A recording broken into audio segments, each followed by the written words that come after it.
Əmican, neçə yaşındasınız? Hesab edersin. 75-80. Ha ha. Benim oğlumdan soruş. Bağışlayın, neçə yaşınız var? Onlar dayına 78, 80. Aho, heç sözüm yoxdur. Oğlun 80 yaşı olanda, bəs onun atası neçə yaşında olar? Təəccüblənməyin, yaşı 100-dən yuxarı olan belə qocalar Azərbaycanda çoxdur. Məsələn, Azərbaycanın ən səfalı yerlərindən biri olan Dağlıq Qarabağ. Burada hər 100 min nəfərdən 144-ünün yaşı 100-dən yuxarıdır.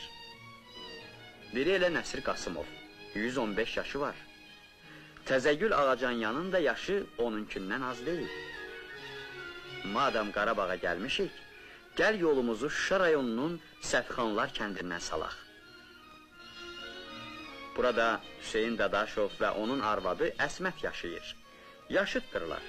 İkisinin birlikdə 246 yaşı var. Onda bunların gümüş, qızıl toyları çoxdan keçib. Lap brilyant, platin toyları da keçib. Bəs sonra bundan oyanası mümkündür? Mümkündür. Hüseyin kişi ilə Əsmət 105 il bundan qabaq evləniblər. Bəs sizcə yaşı 150-dən yuxarı olanlara hansı toy eləmək lazımdır? Var. Şirin babanın məsələn 152 yaşı var. Ömrü boyu piyada gəzib. Bağ, dirlikdə işləməyi çox sevir. 144 il olar, əli həmişə işdədir.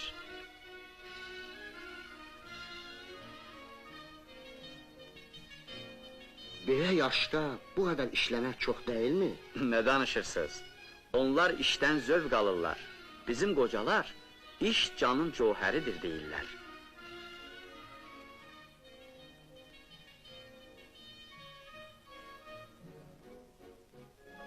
Bu isə bizim Şirəli babadır. Şirəli Müslümov. Eşitmiş olarsınız, onun 164 yaşı var. 164? Bizim Şirəli baba gənclərə öz yaşayış tərzindən danışmağı çox xoşlayır. O danışır ki, mən elə indi də çox erkən dururam.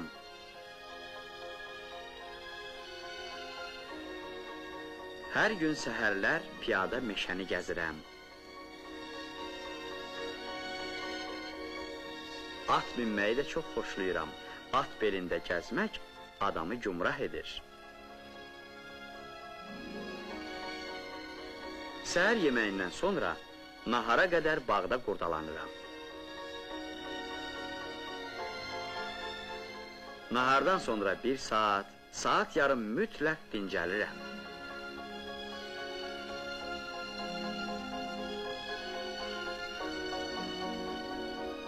Sonra yenə işləyirəm.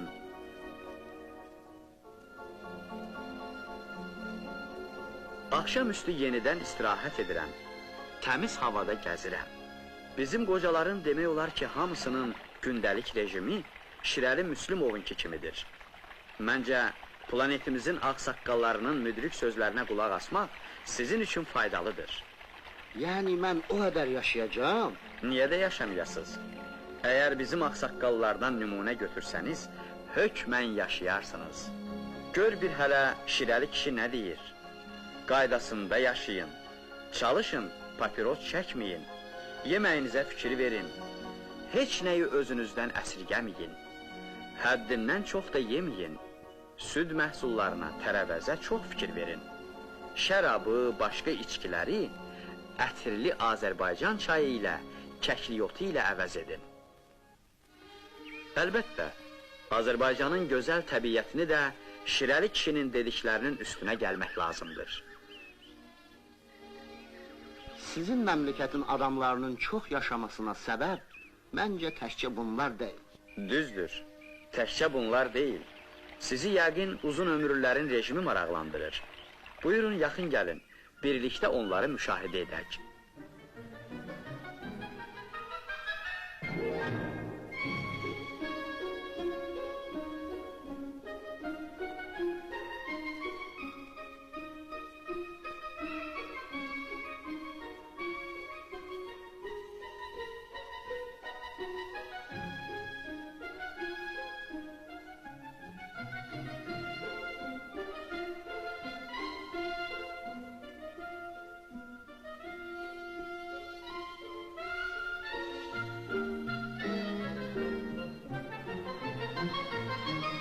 Onu da deyim ki, uzun ömürlülərin məişətinin psixoloji cəhətləri də çox maraqlıdır.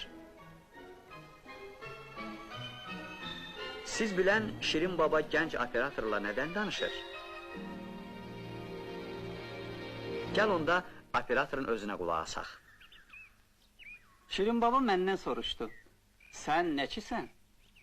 Kinodan gəlmisən? Niyə belə vurnuxursan? Doğrudan da çox vurnuxurdum. Bilmirdim nədən başlayım. Həyəcanlanırdım. Zarafat deyil, özümdən 6-7 dəfə böyük bir adamı çəkməliydim.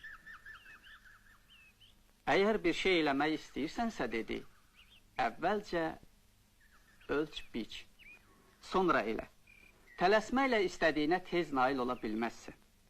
Axırda Şirin baba bunu da dedi ki, tez özündən çıxma, əsib coşma, hər şeyi əvvəlcə götür qoy elə. Yəqin uzun ömürlülərin böyük bir nəsli var. Düz tapmısınız. Biri elə bizim Şirəli baba. Əziz babam Şirəli, bu məktubu sənə nəvəm xanım yazır. Lənkəran rayonu Xarxatan kəndindən. Bu yaxınlarda qəzetlərdən bizə çoxlu müxbir gəlmişdi. Sənin nəvən Ağaqulunun 90 yaşı tamam oldu.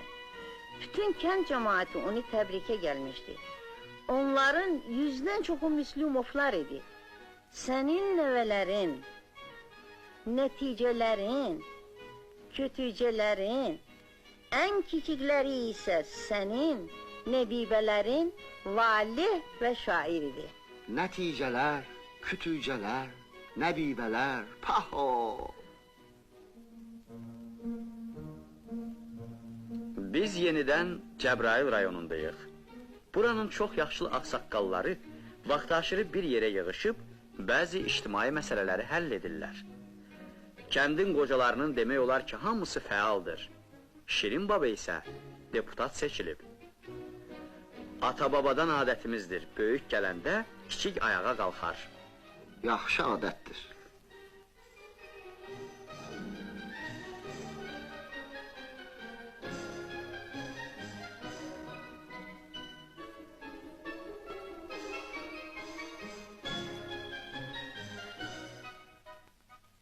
Bu 7 dostun birlikdə 1000 yaşı var. 1000! Maşallah! Gəlin isə Şirin babanın xatirələrini dinləyək. Mənim 1817-ci ildə anadan olmuşam. Çox əziyyətlər çəkmişəm. Kasıb olduğuma görə 60 yaşında evlənmişəm. Mən bir dəfə dağdan qayıdarkən gəldim gördüm, arvad da, uşaqlar da vavazarına vəfat edirlər. 70 yaşımda həmən bu Şaban Abbasqulu qızıyla yaşayıram. Mənim 152 yaşım olduğuna baxmayaraq özünü gümrah hiss eləyirəm. Ömrümün ancaq son 50 ilini insan kimi yaşamışım. İndi mən kasıb deyiləm. Yaxşı evim var, torpağım var, hələ bir yaxşı da arvadım var. Arvadım var. Qoy alimlər fikirləşsin ki, Azərbaycanda bu insanlar niyə çox yaşayırlar? Bəli, qabaqcıl elm və mədəniyyət respublikası, zəngin sərvət, gözəl təbiət ölkəsi Sovet Azərbaycanı həm də uzun ömürlər diyarıdır.